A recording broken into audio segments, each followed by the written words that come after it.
परमात्मने नमः।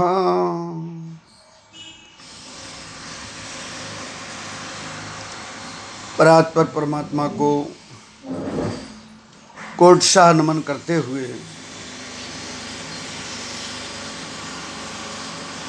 सभी धर्म प्रेमियों से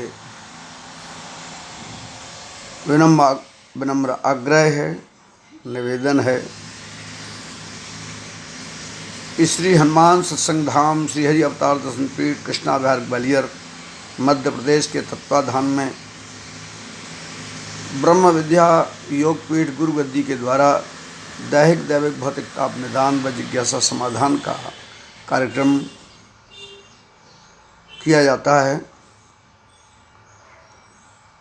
यह सेवा मेरे बाल्यकाल अवस्था से ही आरंभ है, अर्थात मेरा जन्म ग्राम बरहा तहसील लाहार जिला भिंड मध्य प्रदेश में हुआ और वहाँ पर परम पूज्यपाद श्री श्री 1008 परमहंस श्री पागलदास जी महाराज जो समाधिस्थ हैं, उनकी कृपा और श्री हनुमान जी की कृपा से यह सब कृपा साध्य ऐसी स्थिति जिसके माध्यम से दैहिक दैविक भौतिक ताप निदान का और जिज्ञासा समाधान का लाभ का अनुभव भक्तों ने किया और उसी की परंपरा से, उसी के आकर्षण से मेरी जन्मभूमि पर ही मेरा शिक्षा काल था।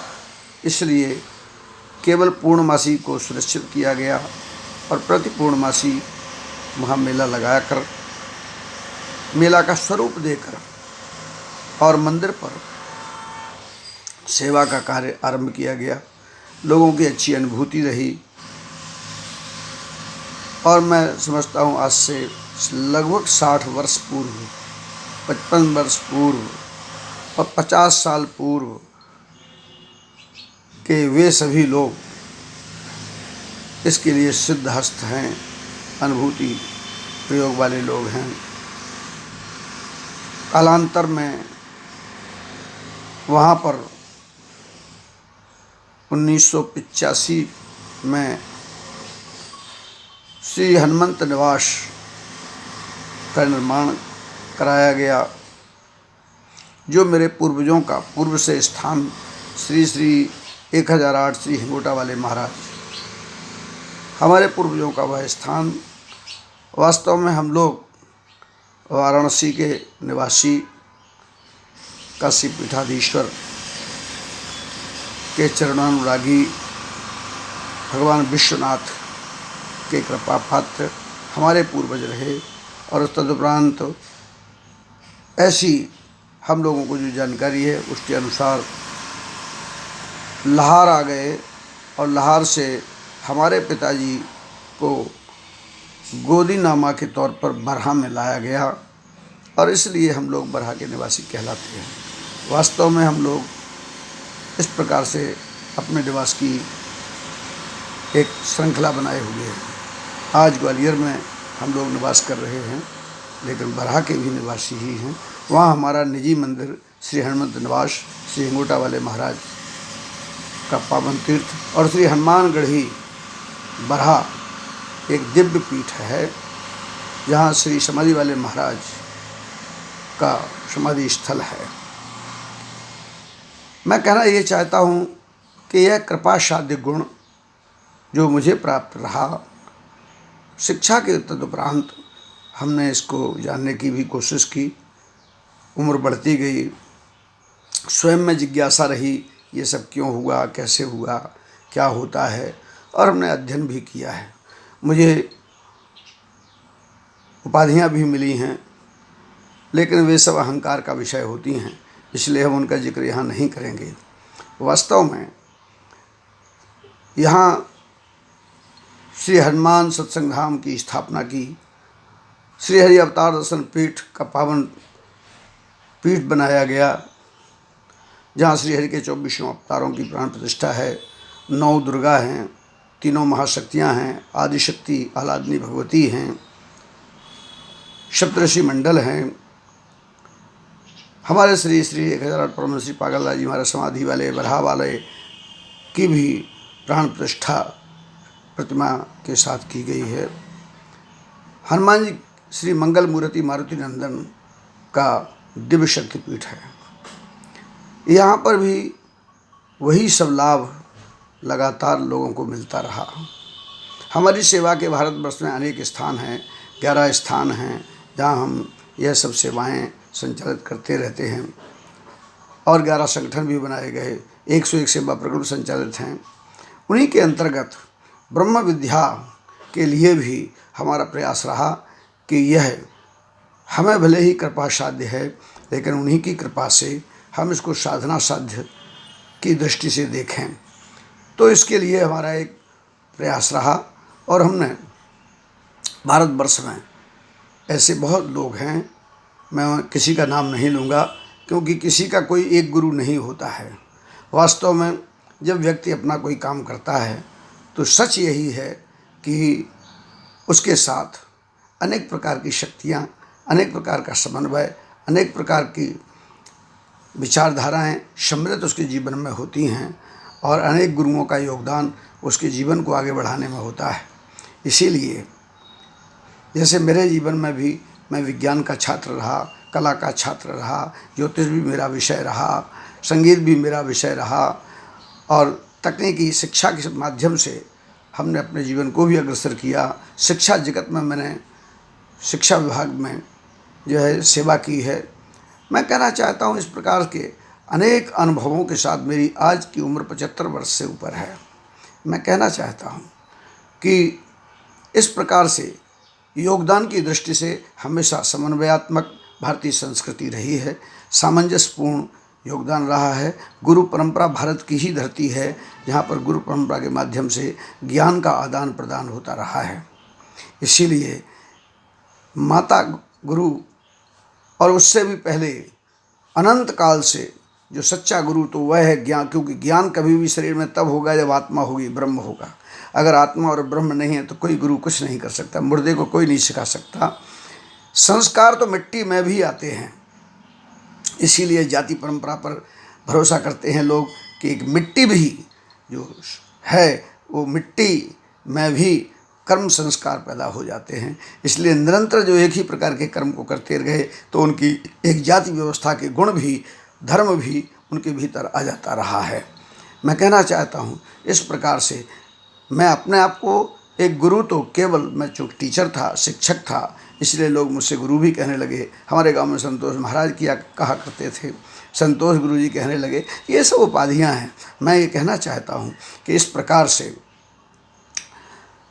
भारतवर्ष में इस ज्ञान के प्रचार के लिए हमने प्रयास किया कि हम ब्रह्म विद्या विश्वविद्यालय की स्थापना करें और इस ब्राह्मणों का, हमारे ऋषियों मुनियों की धरोहर का ये हमें जो ज्ञान किसी तरीके से अनुभूति में आया और हमारा अनुभव सर्वा सर्वण जानाति, सभी सब नहीं जानते, मैं भी अल्पज्ञ ही हूँ। इसलिए मैं ये मानता हूँ कि किंतु आदान प्रदान तो जड़ से चेतन में और चेतन से जड़ में होता भी है। इसीलिए यह संसार परिवर्तनशील है। इसी कारण से मैंने भारतवर्ष में ऐसे अनेक साथी हैं हमारे जिनको इस ज्ञान को अग्रसर करके हमने प्रयास किया है और ब्रह्म विद्या योगपीठ गुरु गद्दी का यह ब्रह्म ज्ञान, यह ईश्वरीय ज्ञान, यह शाश्वत ज्ञान देने का प्रयास किया और वे आज गद्दियाँ लगा रहे हैं। लेकिन मेरा निवेदन है कि लोग हमारे पास तमाम हमारे लोगों को लेकर आते हैं कि हमें भी सिखा दो, कोई कहता मुझे भी सिखा दो, मुझे भी सिखा दो, इनको भी सिखा दो, सिफारिश करवाते हैं। ये कोई दुकान नहीं है कि हम सबको चीज़ें दे सकते हों। हाँ, साधना करिए। मैंने जो प्रयास दूसरे लोगों को किया है और मैंने भी जो प्रयास किया है उससे अग्रसर हो रहा हूँ। जीवन को आगे बढ़ाने में इन सब चीज़ों का अपना महत्व होता है। मैं फिर कहना चाहता हूँ, इसीलिए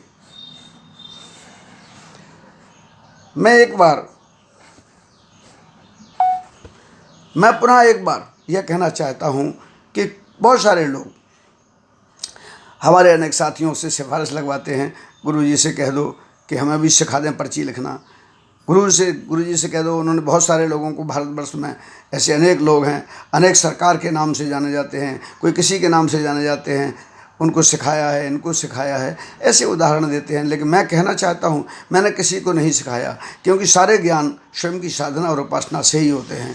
एक शिक्षक बहुत कुछ पढ़ाता है, लेकिन सारे जो है लोगों को एक जैसा ज्ञान नहीं होता। एक डॉक्टर सबको जो है इलाज करना चाहता है, विशेषज्ञ भी है वो, लेकिन वो सबको ठीक नहीं कर पाता। जो है मैं कहना ये चाहता हूँ, स्वयं की पात्रता ही इसमें काम करती है। स्वयं की साधना उपासना का बड़ा भारी महत्व है। हाँ, एक योगदान रहता है, एक प्रक्रिया होती है, एक रास्ता होता है जिससे बताया जा सकता है, और उसके माध्यम से लोग कुछ हमारे ऊपर भी एक जो है दबाव बनाते हैं ज़बरदस्ती, या हमारे लोगों पर दबाव बनाते हैं और हमसे कहलवाते हैं। मैं कहना चाहता हूँ, आप ऐसा क्यों करते हो? आप साधना करिए, उपासना करिए, और अगर मार्गदर्शन लेना है तो मार्गदर्शन लीजिए। मैंने हमेशा त्याग और जो है सनातन धर्म के मार्ग पर चलने की कोशिश के साथ साथ अपने को अग्रसर किया है। कभी धर्म को व्यवसाय नहीं बनाया। धर्म का व्यवसायीकरण रोकना मेरा जीवन से लक्ष्य रहा है।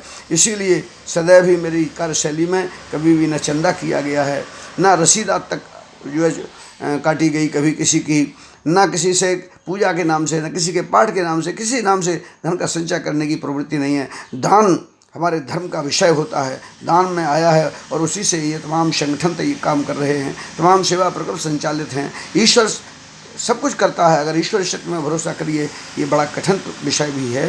विश्वास करना इतनी आसान बात नहीं है, श्रद्धा और विश्वास का विषय है। इसलिए जो लोग इस प्रकार की इस भावनाओं से कि हम भी पॉपुलर हो जाएं, और वो पॉपुलर हो गए, उनको धन मिल गया, वो गरीब थे, वो निर्धन थे, वो माला माल हो गए हैं, वो गाड़ियों में दौड़ रहे हैं, ऐसी भावनाओं से स्वयं भी ऐसा करना चाहते हैं, मैं उनसे क्षमा मांगता हूँ। ऐसे लोग जो है इस प्रकार की भारतीय सनातन धर्म, संस्कृति और सभ्यता और साधना को विकृत ना करें। मैं पुनः आप सबसे आग्रह करता हूँ कि साधना और उपासना के मार्ग से मैं जो है सबके साथ हूँ, लेकिन पर्ची लिख जाए, पर्ची, मैंने तो पर्ची लिखना ही बंद कर दिया। मैंने कहा अब मैं पर्ची नहीं लिखूँगा, अब पर्ची न लिख के अब मैं, मेरे सामने जो लोग आएंगे, मैं स्वतः जो भी मेरे अंदर भाव विचार जो आता है, जो मेरी पद्धति है, उसके आधार पर ध्यान चिंतन से और स्वयं लोगों को भी ध्यान चिंतन के माध्यम से स्वानुभूति कराने का प्रयास करूँगा। और स्वयं भी जो भी मेरे प्रयास से आएगा, बिना कुछ लिखा पढ़े, सीधी बात स्वयं बताने की प्रयास करने की पद्धति मेरी रहेगी, जिसमें ये नहीं होगा कि चिट्ठी में फिर लिख लिया, पर्ची में बाद में लिख लिया, भलब्दा ब्लैंक्स भर लिए, कुछ टेक्निक कर ली, कुछ छिपा लिया। ये सब कुछ सारे भ्रम जो लोगों के हैं वो भी दूर होंगे, क्योंकि सीधी पहले हम बताएंगे कि आप क्यों आए हो, तो निश्चित रूप से सनातन धर्म पर विश्वास होगा। आज लोग, तमाम मीडिया के लोग भ्रमित हैं कि ये कैसे हो रहा है, क्या हो रहा है। फिर सामने देखते रहो, सब लोग देखेंगे, और ये टेक्निक के माध्यम से भी जो लोग अगर कुछ इसमें कर रहे होंगे तो उनके प्रति भी फिर लोगों का ध्यान जाएगा। और सनातन धर्म के संरक्षण में सबको सादर आमंत्रित करता हूँ। बहुत बहुत बधाई, बहुत बहुत शुभकामनाएं।